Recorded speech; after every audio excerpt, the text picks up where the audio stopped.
네, 안녕하세요. 한눈에 보는 경제학, 경제의 10대 기본 원리에 대해서 설명드리려고 합니다. 이곳은 기획재정부지정 전주대학교에서 운영하고 있는 정부 경제교육센터입니다. 경제학 책을 한 번이라도 보셨나요? 굉장히 두껍죠. 그런데 이 경제학 안에는 모든 원리가 다 숨어 있습니다. 우리가 단순히 경제뿐만이 아니라 인생을 살아가는 원리, 그 원리를 10가지로 정리가 잘 된 책이 있습니다.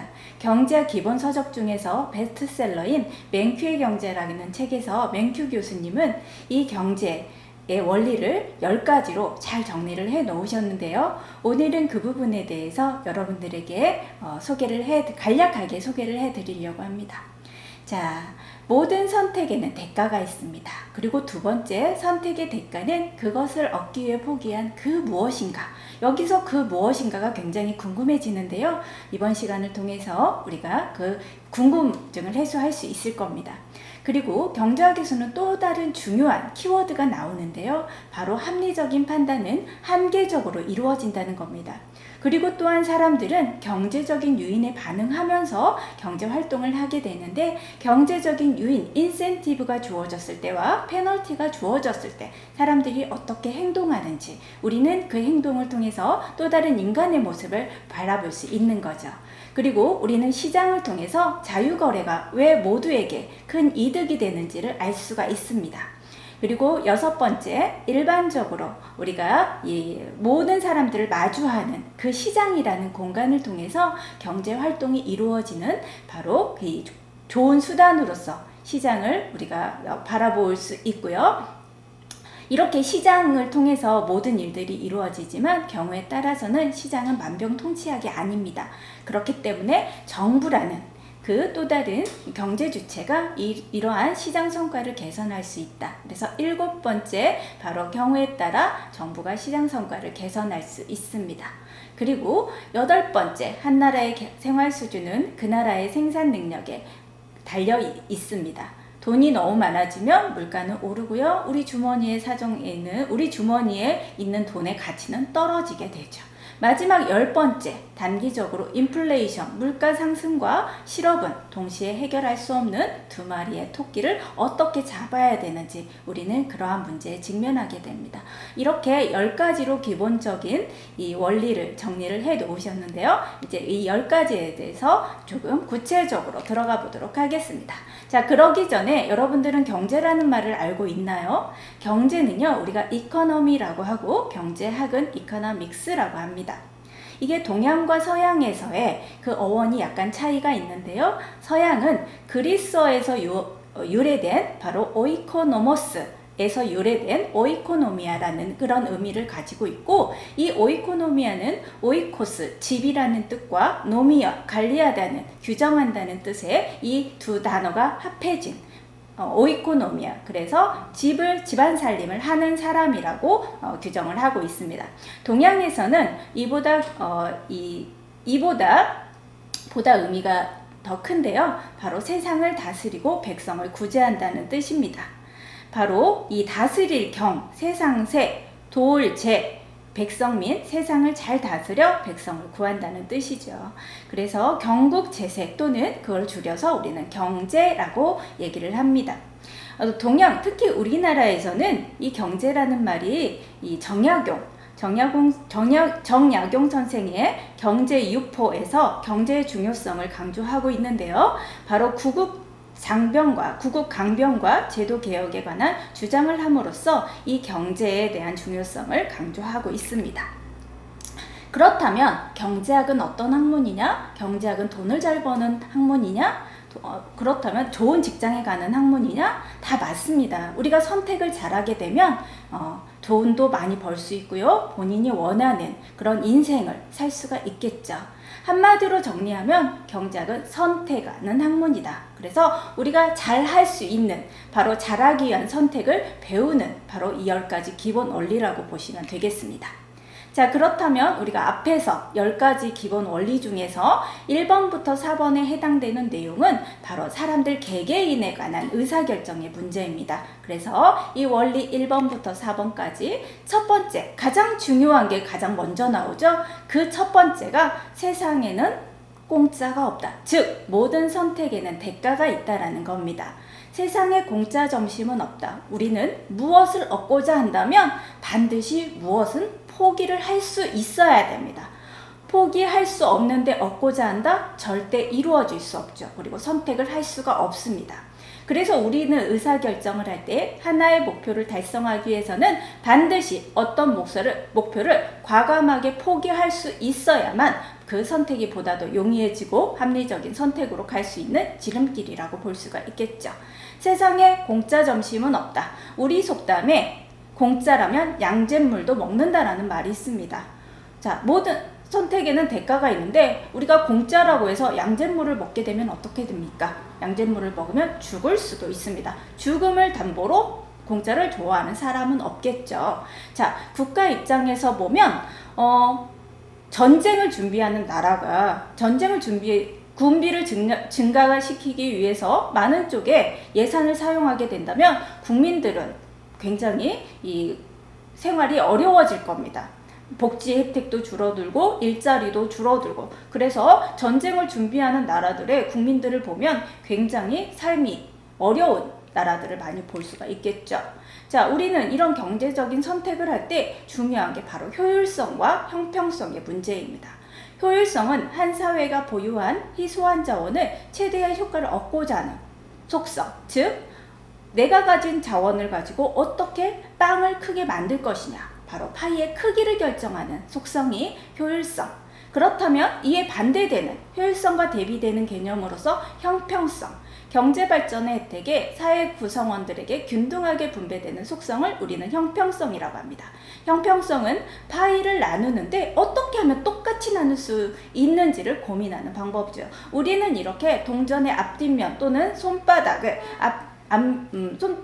양면처럼 어떻게 이 두 가지를 다 선택을 할 수가 없습니다. 그렇기 위해서는 보다 효율적인 선택을 위해서는 어느 쪽이 보다 합리적인지를 선택하는 방법이 필요하겠죠. 자, 두 번째는 선택의 대가. 우리가 모든 선택에는 대가가 있는데 그 선택의 대가는 그것을 포기한 그 무엇이다. 여기에서 굉장히 경제학을 여러분들이 앞으로 조금이라도 관심이 있다면 굉장히 중요한 단어가 나오는데요. 그게 바로 기회비용입니다. 올바른 선택을 위해서는 다른 대안들을 선택할 경우에는 반드시 이득과 손실을 따져보아야 되는데 그 손실과 이득을 따질 수 있는 바로 이 바로미터가 바로 기회비용이죠. 기회비용은 말 그대로 명시적인 비용과 암묵적인 비용, 그래서 보이는 돈과 보이지 않는 돈의 합입니다. 우리는 일반적으로 어떤 선택을 할 때 내가 내 주머니에 있는 돈이 얼마큼 지출이 되는가만 관심이 있습니다. 그런데 실제 우리는 보이지 않는 거에 더 큰 가치를 둬야 됩니다. 그래서 이 기회비용의 개념만 우리가 잘 안다면 여러분들이 합리적인 선택, 여러분들이 앞으로 돈을 많이 벌고 부자가 될 수 있는데 굉장히 중요한 키워드, 최선의 대안이 될 수 있는 이 중요한 방법을 제시를 해줄 겁니다. 자, 우리는 일반적으로 회계장부상에 기록되는 비용을요, 우리 보이는 실제 내 주머니에서, 내 지갑에서 얼만큼 들어가고 나갔는지를 볼 수 있기 때문에 우리는 그걸 회계적 비용이라고 합니다. 회계적 비용은요, 주로 국세청 직원들이나 세무사, 회계사들이 관심이 있죠. 그렇다면 보이지 않는 비용은 무엇이냐? 보이지 않는 비용은 경제학자들이 참 많은 관심을 가지고 있습니다. 하지만 실제 보이는 것보다 보이지 않는 것을 우리가 제대로 계산할 수 있다면 보다 합리적인 선택을 할 수가 있겠죠. 자, 여러분들 대학을 준비할 텐데요. 여러분들이 대학을 진학하는데 기회비용은 얼마나 들까요? 만약 여러분들 대학에 들어가면 일단 들어가는 비용이 어떤 게 있습니까? 등록금이 있어야 되고요. 집이 필요하고요. 그 다음에 왔다 갔다 교통비가 있어야 되고요.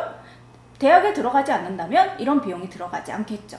그 다음에 이거는 우리가 실제 눈에 보이는 비용입니다. 그래서 명시적 비용이죠. 그렇다면 사람들은 일반적으로 이 명시적인 비용만 생각합니다. 하지만 보이지 않는 비용도 우리는 생각을 해야 되겠죠. 만약에 내가 대학을 들어가지 않고 실제 취업을 했다면, 그러면 시간 비용에 대한 개념, 이게 바로 보이지 않는 비용입니다. 요즘은 야구 선수들 보세요. 다 고등학교만 졸업하면 대학에 진학하지 않고 다 프로무대에 가서 굉장히 많은 부를 축적을 합니다. 그러면 이 고등학교만 졸업한 이 운동선수들이 바로 프로에 진출하는 이유가 뭐겠습니까? 시간 비용, 바로 기회비용을 계산할 줄 알았다는 거죠. 자, 우리는 앞에서 세상에 공짜는 없고 우리는 기회비용을 통해서 의사결정에 굉장히 중요하다는 것을 두 가지 원리만 가지고도 알 수가 있었습니다. 그렇다면 여러분들은 이제 앞으로 무료 진료나 무료, 공짜라는 말에 현혹이 되면 안 되겠죠? 여러분들이 영화 관람에 대한 기회비용도 한번 생각해보는 시간이었으면 좋겠습니다. 자, 이렇게 기회비용이라는 단어만 알게 되면요, 하수는요, 고수는 어떤 비용을 생각하고 명시적 비용 말고 묵시적, 암묵적 비용을 생각하고 고수는 묵시적 비용을 생각하고 하수는 묵시적 비용은 생각하지 않습니다. 자, 세 번째입니다. 세 번째 원리, 세 번째. 바로 합리적인 판단은 한계적으로 이루어진다. 경제학에서 중요한 키워드 중에 하나가요, 바로 한계라는 말입니다. 우리는 학교 다니면서 엄마가 너 평균 점수 시험을 보고 오면 너 평균 점수 얼마야? 라고만 물어봅니다. 하지만 우리는 앞으로 우리가 의사결정을 할 때는 한계라는 말에 더 집중하셔야 됩니다. 얼마나 많이에 대한 결정을 하는데 바로 이 한계라는 키워드가 우리의 방향성을 제시해 줄 수 있기 때문에 그렇죠. 자, 합리적인 사람은요, 목적 달성을 위해서 체계적으로 그리고 계획적으로 최선을 다하는 사람입니다. 그래서 한계적인 변화에 민감한 사람이 보다 합리적인 사람이 될 가능성이 있습니다. 여러분들 넷플릭스 좋아하죠? 자, 넷플릭스를 한 달 구독했을 때 약 10,000원에 제가 찾아보니까 베이징 요금 같은 경우는 9,900원이더라고요. 10,000원이라고 합시다. 그건 여러분들이 한 달에 보통 한 5편을 본다라고 했을 때 여러분들은 내가 한 편을 보면 얼마가 더 들어가지만 생각을 하게 됩니다. 하지만 우리는 앞으로 한 편 더 봤을 때 들어가는 비용과 한 편을 더 봄으로써 얻어지는 편익을 계산을 해야 되겠죠. 자, 넷플릭스는 아무리 여러분들이 10편을 받은 100편을 봐도 요금은 똑같습니다. 그렇다면 한 편을 더 봤을 때 들어가는 비용은 거의 들어가지 않죠. 그런데 여러분들이 한 편 봄으로써 얻어지는 편익은 어떻습니까? 영화를 봤을 때 그 2시간이라는 시간 내에 좋은 영화를 볼 수도 있고요. 여러분들의 그런 여가 활동이나 여러 이 정서적인 부분에 도움이 될 수 있습니다. 하지만 우리가 여기서 이제 해서는 안 되는 부분이 뭐였습니까? 바로 시간에 대한 비용입니다. 여러분들이 2시간 동안 영화 보느라 놓칠 수 있는 공부를 하거나 아니면 아르바이트를 포기하거나 그런 비용들을까지도 여러분들이 따져볼 수 있어야 되겠죠. 그리고 우리가 많이 범하는 오류입니다. 여러분들 처음에 찐빵이 저렇게 수북히 쌓여 있으면 많이 먹죠. 하지만 마지막 한두 개가 남으면 어떻습니까? 주저주저하고 서로 미루게 됩니다. 우리는 여기에서 누가 다 너 몇 개 먹었냐가 중요한 게 아니라 내가 마지막 하나를 먹을지 말지를 고민해야 되겠죠. 내가 마지막 하나를 먹었을 때 내가 배가 부르다면 먹어야 되지만 내가 배가 아플 것 같다면 당연히 먹지 않는 그런 의사결정을 해야 되겠죠. 자, 네 번째입니다. 네 번째는요, 사람들은 경제적 요인에 반응하게 됩니다. 인센티브와 페널티라는 개념을 앞에서 설명을 드렸지만 바로 이 인센티브를 주면 어때요? 우리 열심히 하잖아요. 페널티를 준다고 하면 열심히 하지 않습니다. 자, 이렇게 처벌 가능성이나 보상과 같이 사람을 행동하도록 만드는 그 무엇을 우리는 경제적 요인이라고 합니다. 안전벨트 의무화가 자동차 안전에 어떻게 영향을 주는가? 자, 자동차 안전벨트를 맸을 때 어떻습니까? 불편합니다. 하지만 그리고 늦게 갑니다. 신호 다 지켜야 되고요. 굉장히 제약하는 게 많습니다. 하지만 안전벨트를 매지 않았을 때는 어떻게 됩니까? 요즘은 벌금도 물고요. 내가 사고가 나서 위험한 상황에 빠질 수도 있죠. 그러니까 안전벨트를 매는 게 내 건강과 안전을 지키는데 보다 효율적이기 때문에 우리는 안전벨트를 맬 수밖에 없겠죠. 자, 이렇게 우리는 개인의 의사결정, 이거는 옆친구, 앞친구 모두 의사결정이 다를 수 있습니다. 그렇다면 이 개개인들이 모여서 어디에서 시장에서 어떻게 의사결정하는지를 살펴볼 수가 있는데요. 바로 그 원리가 5번부터 7번에서 그 내용을 말해주고 있습니다. 자, 자유거래는 모든 사람을 이롭게 합니다.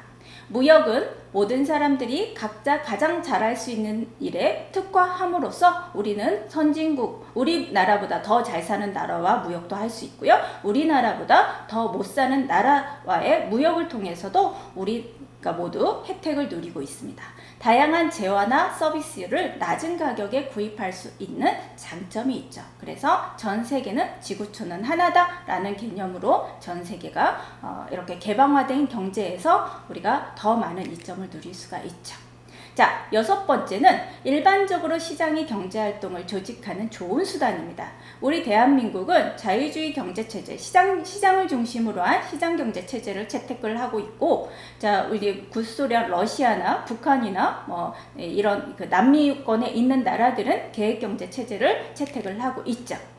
자, 이 두 체제의 비교를 하는 가장 중요한 부분이 보이지 않는 손과 바로 재산권입니다. 보이지 않는 손이 보이지 않습니다. 자, 우리는 여기에서요, 중요한 인물이 등장합니다. 경제학의 아버지라고 할 수 있는 바로 아담 스미스. 여러분들 꼭 기억해 주세요. 최초의 경제학자입니다. 자본주의 태동기고요. 국부론을 통해서 보이지 않는 손이 무엇인지, 사람들은 보이지 않는 손을 통해서 어떻게 시장에서 행동을 하는지, 그 보이지 않는 손에 의해서 시장경제와 계획경제가 어떻게 다른지를 보여주고 있죠. 자, 이 아담 스미스는요, 시장은 보이지 않는 손, 바로 가격을 통해서 높은 가격을 제시하는 사람한테는 높은 가격에, 그 다음에 낮은 가격을 제시했을 때 이 사람들의 이런 자원에 대한 배분을 통해서 우리는 상호작용한다라는 것을 보여주고 있습니다. 하지만 계획경제는 어떻습니까? 계획경제는 모든 것을 다 중앙에서 통제를 하고 있죠. 경제의 3대 문제, 바로 무엇을 어떻게, 누구를 위해 생산하고 소비할 것인지를 다 정부가 판단을 하게 됩니다. 그래서 시장에 대한 효율성, 바로 시장경제 체제를 통해서 우리가 보다 효율적인 것을 볼 수가 있겠죠. 자, 7번째는 경우에 따라서 정부가 시장 성과를 개선할 수 있습니다. 시장이라고 이렇게 경제 주체들이 마음 놓고 상호작용함으로써 효율성을 누리긴 하지만 시장이라고 다 완벽한 건 아니기 때문에 여기서는 짜잔하고 등장하는 게 바로 정부입니다. 정부는 이 시장 질서를 만들어주는 울타리 역할을 하는 경제 주체이죠. 법을 집행하고 시장 경제의 기본이 되는 제도와 기구를 유지합니다. 그리고 재산권을 보장하도록 바로 제도적 장치를 유지해주고 효율성을 높이고 시장 실패를 막을 수가 있죠. 형평성을 높이고 경제적 후생에 대한 불평등을 막음으로써 사회 이 배분이 골고루 이루어질 수 있도록 작동을 하는 게 바로 정부입니다. 자, 시장 실패. 어느 경우에 시장 실패가 되느냐? 바로 시장이 자유롭게, 시장 기능이 제대로 못한 상태를 우리는 시장 실패라고 합니다. 원인으로는 외부 효과나 시장 지배력이 존재하는 경우라고 얘기를 하고 있는데, 우리가 이렇게 저렇게 열심히 이렇게 연구를 개발하면 모든 사람한테 편익이 돌아가죠. 하지만 공장에서 뽑는 매연은요, 내가 하지 않았지만, 내가 시장에서 거래하지 않았지만 나한테 불편함을 주는 이런 제3자에 의한 우리가 피해를 보거나 보상을 받는 행위를 외부 효과라고 합니다. 또한 공공재, 어느 시장에서 어느 누구도 생산을 하지 않으려고 하기 때문에 정부가 맡아서 생산하는 경우를 우리가 공공재라고 하죠. 이런 구체적인 내용은요, 여러분들이 조금 더 경제학에 관심을 가지고 그때 더 집중해서 배우면 좋을 것 같네요. 자, 그렇다면 나라 경제는 어떻게 움직이는가에 대한 원리를 우리가 8번, 9번, 10번을 통해서 살펴볼 수가 있는데요. 8번, 한 나라의 생활 수준은 그 나라의 생산 능력에 달려있다. 대한민국도 1950년대는 굉장히 가난했습니다. 하지만 G7에 오를 정도로 대한민국은 어느 정도 선진국의 대열에 올라와 있고요. 대한민국의 삶의 수준은 굉장히 높아졌습니다. 이게 바로 대한민국이 바로 생산 능력의 크기가 훨씬 더 커졌기 때문이죠. 일반적으로 선진국은 생산 능력이 보다 더 크고 가난한 나라, 바로 후진국은 생산 능력이 열악하기 때문에 이 경제적인 소득을 벌어들일 수 있는 부분이 없기 때문에 바로 생활 수준의 차이가 날 수밖에 없습니다. 자, 9번 우리가 거시경제에서는 바로 이 지표라는 게 중요한데요. 바로 물가, 물가가 거시경제를 측정하는 중요한 지표가 됩니다. 자, 통화량이 지나치게 증가하면 물가는 상승합니다. 바로 이 물가가 오르는 현상을 우리는 인플레이션이라고 하죠. 높거나 지속적인 인플레이션의 원인이 되는 것 중에 중요한 이유가 바로 통화량이 증가합니다. 통화량이 증가하게 되면 돈의 가치가 떨어집니다. 그래서 바로 물가를 상승하면 화폐 가치는 떨어지게 됩니다. 자, 마지막 10번입니다. 단기적으로 인플레이션과 실업 사이에는 상충관계가 있습니다. 바로 두 마리 토끼와 같은데요. 한 마리의 토끼, 즉 물가를 잡고자 하면 실업이 늘어날 수밖에 없고요. 실업을 잡고자 하면 바로 이 물가는 또 치솟는, 바로 역행되는 이런 그림을 보여주고 있습니다. 그래서 인플레이션과 실업 사이에는 상충관계가 있기 때문에 정부도 어떤 정책을 펴야 될지 고민이 많아지겠죠. 그래서 정부가 경제정책을 펼 때는 바로 이것이 바로 나라 경제에 대한 정책을 어떻게 펼 것인가가 굉장히 중요한 관건이 될 수가 있습니다. 자, 이렇게 우리는 10가지 기본 원리에 대해서 살펴봤습니다. 여러분, 감사합니다.